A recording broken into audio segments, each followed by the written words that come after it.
छत्रपती शिवाजी महाराज, धर्मवीर छत्रपती संभाजी महाराज, परमपूज्य डॉक्टर बाबासाहेब आंबेडकर, हिंदू हृदय सम्राट सर छत्रपती बाळासाहेब ठाकरे, संबंध महापुरुषांना या ठिकाणी अभिवादन करतो। शिवसेना पक्षाचे मुख्य नेते, महाराष्ट्राच्या लाडक्या बहिणींचे लाडके भाऊ एकनाथ भाई शिंदे, ज्यांचा आज वाढदिवस आहे, ते युवा सेनेचे राज्याचे युवा अधिकारी श्रीकांतजी शिंदे साहेब, त्यांच्या विचाराला वंदन करतो। आज पुणे जिल्हा परिषदेच्या निवडणुकीच्या प्रचारार्थ कामतडी डोंबिवली गटामध्ये जिल्हा परिषदेचे उमेदवार महादेवजी सोनवणे आणि पंचायत समिती गणाचे उमेदवार विकास बापू चव्हाण यांच्या प्रचाराच्या निमित्तानं आज या नावी गावामध्ये कोपरा सभा होत असताना व्यासपीठावर उपस्थित असलेले ज्येष्ठ मार्गदर्शक, ज्येष्ठ नेते केळीभाऊ सोनवणे, त्याचप्रमाणे केवडेगावचे माजी तंटामुक्तीचे अध्यक्ष बाळासाहेब कोंडे, विकास बापू चव्हाण, महादेवजी सोनवणे, त्याचप्रमाणे नावी गावचे सरपंच शीतलताई सोनवणे, व्यासपीठावर उपस्थित सर्वच वंदनीय पूजनीय सन्माननीय व्यासपीठ समोर उपस्थित असलेले सर्व बंधू भगिनी, ज्येष्ठ श्रेष्ठ आणि पत्रकार मित्रांनो,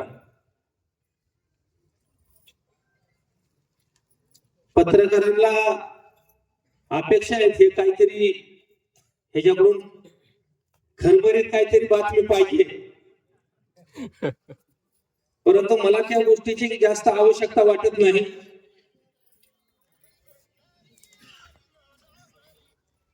मी एवढंच या ठिकाणी सांगायला आलेलं आहे की माझ्यापेक्षा राजकारण हे तुम्हाला जास्त समजतंय। राजकारण कुठल्या लेवलला गेलेलं आहे ही सगळी जुनी लोक ज्या वेळेला चार लोकांच्यात बसतो त्यावेळेला ती सांगत असतात। आता पक्ष निष्ठा असं काय राहिलेलं नाही।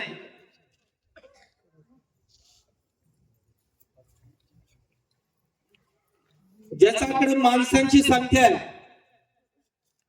ज्याच्या मनगटामध्ये बळ आहे आणि ज्याच्या खिशात पैसा आहे की त्यांनी राजकारण करायचं,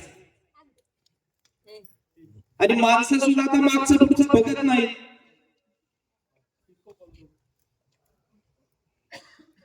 डिजिटल जमाना आहे, कॅम्प्युटरचा युग आहे।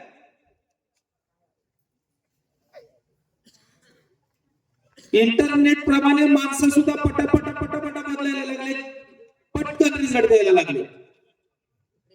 आज केडी भाऊचं वय 85 च्या पुढे, आयुष्यामध्ये कधीही त्यांनी निवडणूक लढलेली नाही। सहकाराच्या निवडणुका झाल्या असतील, 1-2 कारखान्याची निवडणूक लढली असेल, पण त्या निवडणुकीमध्ये आणि ह्या निवडणुकीमध्ये खूप फरक आहे। आता ही 2026 ला निवडणूक झाल्याच्या नंतर पुन्हा 5 वर्षे निवडणूक नाही, आणि भावांना असं वाटतं की मी ज्यांच्यामध्ये आयुष्य घालवलेलं आहे, ज्या गावाने मला सन्मान दिला, मला रुबाब दिला, अशा गावातल्या सर्व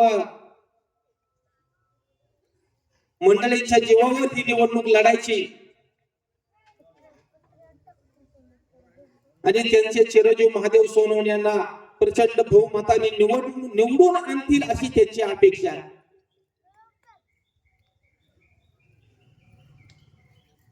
मी भाऊंचं वय मुद्दाम सांगितलं की पुन्हा दुसरी येणारी जिल्हा परिषदेची निवडणूक ही 31 ला, या वेळेला आज भाऊंचं 85 प्लस वय आहे, मी त्या वेळेला 90, 91, 92 वय असेल कदाचित भाऊ ह्या त्या प्रचार त्यावेळेला करतील किंवा काय, परंतु जर तुम्ही तो उमेदवार निवडून दिला तर नक्कीच त्यावेळेला भाऊ सुद्धा त्यावेळेला प्रचार घरात बसले तरी त्या ठिकाणी प्रचार करतील, उमेदवार निवडून आणतील. त्यांच्या सन्मानासाठी एकमत आपल्याला द्यायचं.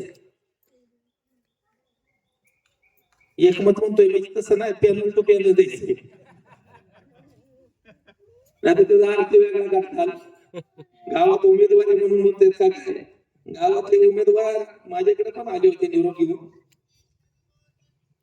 परंतु इलेक्शन लढायच्या आधी 4-5 पक्ष बदलून शेवट हा पक्षच लढावा लागला. असू द्या, काय हरकत नाही, शुभेच्छा आहेत. टीका कुणावर करायची नाही. जिल्हा परिषदेत जर निवडणूक 2 राष्ट्रवादीमध्ये कशी रंगली आहे ते आपण बघताय, आणि त्यांच्यात निवडून जरी आले तरी ते कायम भांडणं करत बसणार आहे, किंवा नाही झाली त्यांची तर तुमच्यात भांडणं लावत बसणार आहे. कारण आता ते कटू जे आहे ते आता मिटत नाही.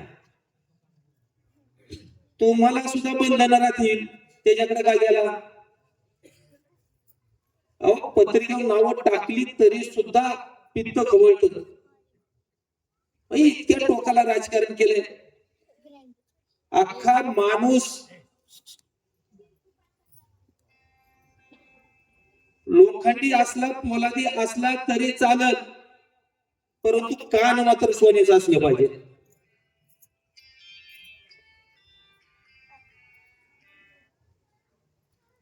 त्यांचे कान पितळचे. कोणी काय सांगितलं की कार्यकर्त्यावर ताशेरे टाकलेच. कार्यकर्ता आपल्या घरचा घरगडी नाही, त्याचा सन्मान. काय अपेक्षा असते हो कार्यकर्त्याची? मला सन्मानाने बोलवावं, मला ओळखावं, माझं नाव माहीत असावं, एखादा फोन केला तर पटकन त्यांनी फोन उचलावा. ह्याच्या पलीकडे काय असते हो कार्यकर्त्याचं? परंतु त्याही गोष्टीला टाळाटाळी होतात. लोकप्रतिनिधी म्हणून कसा असावा. तुम्ही मागच्या काळामध्ये मला भरभरून प्रेम केलेलं आहे. जिल्हा परिषदेला या ठिकाणी शलाका कोंडेला नंबर 1 चं मतदार, तिन्ही विधानसभेला ह्या गावातून नंबर 1 चं मतदार. परंतु सत्ता नसल्यामुळं कुठेतरी मी कमी पडलो असं. परंतु नागरिकांना प्रेम देणं आणि प्रेम घेणं हे कधीही कमी केलेलं नाही, आणि ते कायम राहणार. त्याच्यामध्ये अजिबात फरक होणार. मी ह्या वेळेला निवडणुकीत थांबायचं ठरवलं भाऊ. 2010ला ग्रामपंचायत, परत 12ला जिल्हा परिषद, परत 14ला विधानसभा, 17ला जिल्हा परिषद, 19ला विधानसभा, परत 24ची विधानसभा. म्हणजे गेल्या 12-15 वर्षामध्ये 7 निवडणुका मोठ्या झाल्या, प्रत्येक 1.5 वर्षाच्या 2 वर्षाच्या फरकाने. अनिल शेठ, तुम्हाला निवडणूक आता कळते, पण निवडणूक लढण्याने खूप अनुभव येतो. माणसं समजतात. माझी 15 वर्षे माणसं ओळखायला गेलेत. आणि हे राजकारण असं आहे ज्याच्यामध्ये विष पचवायची सवय ना क्षमता, आणि ते पण एकदा नाही, अनेक वेळा त्याने राजकारण द्यायचं. पण मजा आहे, संघर्ष आहे पण मजा आहे. त्या संघर्षात मजा. ज्या कारणासाठी परमेश्वराने आपल्याला जन्म दिला ते आपल्याला इथं सगळं फेडूनच जावं लागणार. परंतु लोकप्रतिनिधी म्हणून काम करत असताना जर काही मंडळीचं बाबूंच्या राग असेल, त्या सोनवणे परिवारावरच्या जर राग असेल, नाराजी असेल, तर मी त्यांच्या वतीने मी दिलगिरी व्यक्त करतो.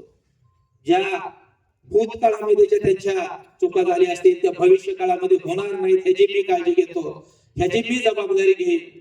परंतु राजकारण आणि व्यवसाय ह्याच्यामध्ये खूप फरक आहे. आता भाऊ व्यवसाय करणार आहेत आणि राजकारण करणार आहेत, त्यांच्या बरोबर विकास बापू बरोबर आहे आणि मी त्यांच्या बरोबर आहे. आता ते माझ्या बरोबर आहे. शिवसेना ही 4 अक्षर आमच्या पाठीशी आहे. भगवा तोच आमच्या खांद्यावर आहे, तोच आमच्या खांद्यावर आहे. आणि महादेव शेठ असतील, अनिल शेठ असतील, भाऊ असतील, तुम्ही सर्व ग्राम असतील. महादेव शेठ आमची भगिनी कुठं दिसली नाही आम्हाला. कोण? अच्छा, अरे हे बरं आहे, आमुषा पौर्णिमा एकाच दिवशी आली.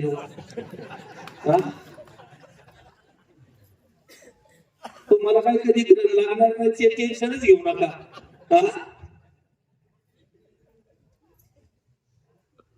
विजय निश्चित आहे, विजय निश्चित आहे. कालचा रिपोर्ट आपला चांगला आहे, काही कोणी गडबड करू नका, काही घाबरण्याचं काम नाही. तुम्ही मन मोकळ्यापणाने बाहेर पडा. उद्याचा दिवस आणि परवाचा दिवस आहे. सीट आपलं 100% निघणार आहे. हायवे पट्ट्यातली जी काय 5, 6, 7 गाव आहेत ना, 100% मी तिथनं 1000पेक्षा जास्त लेट झाला. 1000पेक्षा. पूर्व पट्टा तुम्ही सांभाळायचा आहे. जो संगमनेर आणि धरण पट्टा आहे त्या भागामध्ये शिवसेना चांगली आहे, मजबूत आहे, संघटन चांगलं आहे.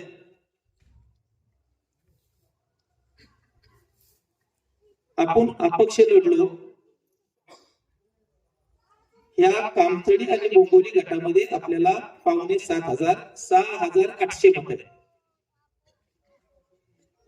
आणि राष्ट्रवादी पक्षाला 7,400 मत आहेत. त्यावेळेला मी एकटा निवडणूक लढत होतो आणि मला चिन्ह नव्हतं. तुम्ही विचार करा, आज राष्ट्रवादीचेच 2 उमेदवार आहेत. आपल्याकडे चिन्ह आहे, आपल्याकडे पक्ष आहे, आपल्याकडे संघटना आहे. त्यामुळं आपली लढाई 1 आणि 2 नंबरची आहे. परंतु आपण सर्वजण जर 2 दिवसामध्ये प्रामाणिकपणाने सगळ्यांनी काम केलं तर आपण निश्चितपणाने 1 नंबरला आल्याशिवाय राहणार नाही. आपले मतभेद, आपले रुसवे फुगवे 4 दिवस बाजूला ठेवा. पेंजळवाडी गाव पूर्ण आपल्या बरोबर आहे, पॅनल टू पॅनल मतदान करणार. मी तिथे खात्री केलेली आहे. बोंगवलीमध्ये आपल्याला चांगलं मतदान आहे, दोन्ही नाव्यांमध्ये चांगलं मतदान होईल. मतदानाचा टक्का जास्त वाढवा. मतदान केंद्रापर्यंत घेऊन या. जेवढी मतं तुम्ही वाढवताल, जेवढी टक्केवारी वाढवताल, तेवढी आपल्याला जास्त मतं पडणार. आपली गावं छोटी छोटी, मोठ्या गावातलं मतदान जर एकदम समोरच्या उमेदवाराला झालं तर ते लीड तुटायला अवघड जात. म्हणून आपल्या गावचा टक्का वाढला पाहिजे, त्याची सगळ्यांनी काळजी घ्या. माता भगिनींना सांगत की तुमचं जे मत आहे ते तुमच्या लाडक्या भावाला सन्माननीय महाराष्ट्र राज्याचे उपमुख्यमंत्री एकनाथ भाई शिंदे यांना सरळ जाणार आहे. त्यांनी जी योजना चालू केलेली आहे ती योजना जर अखंड चालू ठेवायची असेल किंवा त्याच्याच वाढ करायची असेल तर एकनाथ भाई शिंदे यांचा हात बळकट करणं तुमचं काम आहे. म्हणून साठी आपल्याला धनुष्यबाणाला मतदान द्यायचं. या भागातला विकास, शेतकऱ्यांच्या अडचणी आहेत, पाण्याच्या रस्त्याची समस्या आहे. या ठिकाणी काही पूर्व भागातली गाव आहेत ती तिकडं परिंचे फेडरला जोडलेले आहे. लाईटीची समस्या आहे, जी लाईट रात्रीची ती आपल्याला दिवसाची पाहिजे. त्या ठिकाणी प्रोसिजर चालू आहे. निश्चितपणे ही इलेक्शन झालं, आचारसंहिता झाल्याच्या नंतर तुम्हाला दिवसाची लाईट ही देणार म्हणजे देणारच. आश्वासन देत नाही, कृतीत न करणार. ज्या ज्या वेळेला माझ्याकडे ह्या भागात समस्या आलेल्या आहेत त्या मी पूर्ण केलेल्या आहेत, मी त्या सोडवलेल्या आहेत समस्या. परंतु आजपर्यंत काम करत असताना या 2-3 गावांचा भाऊ खूप चांगला अनुभव आलेला. अजिबात त्रास नाही. पैसे मागायला येत नाही आणि मागितलं तर एखाद्या वेळेला दिलं नाही तर का दिलं नाही असंही म्हणत नाही. परंतु तरी सुद्धा तुम्ही जर आपले उमेदवार निवडून दिले तर तालुक्याचं राजकारण बदलणारे हे लक्षात ठेवा. तुम्हाला कंटाळा आला का नाही? 30 लोक अनेक वर्ष राजकारण करतायत, 30 लोक अनेक वर्ष निवडणुका लढतायत. घराणेशाही सर्वसामान्य लोकांना इलेक्शन पुरतं मतदानापुरतं जवळ घेत आहेत. इतर वेळेला जे कामकाज चालतंय ते त्यांच्या मर्जीप्रमाणे चालतं. मग तुम्ही ह्या गोष्टीचा कधी विचार करणार आहात का? अशा लोकांना चांगलं काम करणारे, चांगला सल्ला देणारी लोक नको असतात. हे जे राजकारण चाललंय हे अशाच पद्धतीने चाललं पाहिजे. परंतु आपण सर्वजण शेतकरी वर्गातल्या शेतकऱ्याची समस्या जाणणारं नेतृत्व आपल्या समोर आहे. स्वतः शेती करणारं कुटुंब आहे. समोरचा कुठला उमेदवार आहे तो शेती करतो?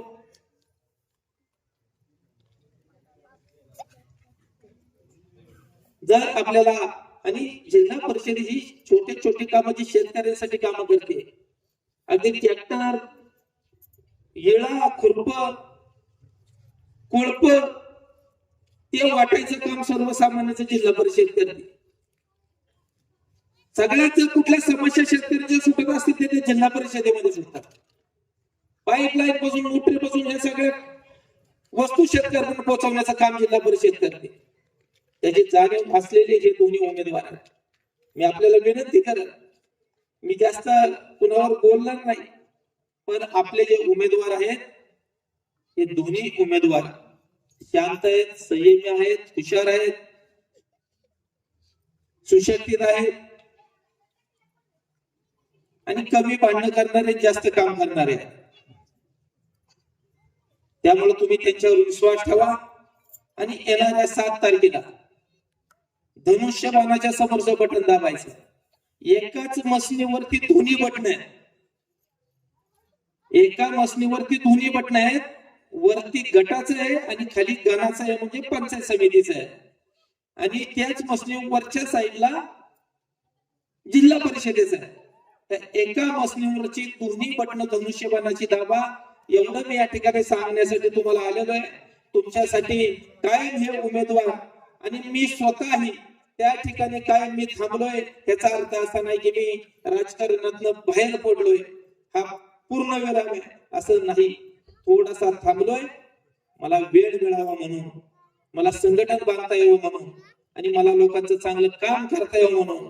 परंतु उमेदवार तेवढं सक्षम दिलेलं आहे, त्यामुळे त्यांच्या पाठीशी खंबीरपणाने उभं राहा अशी मी या ठिकाणी आपल्याला हात जोडून विनंती करतो आणि या ठिकाणी थांबतो. जय हिंद, जय महाराष्ट्र.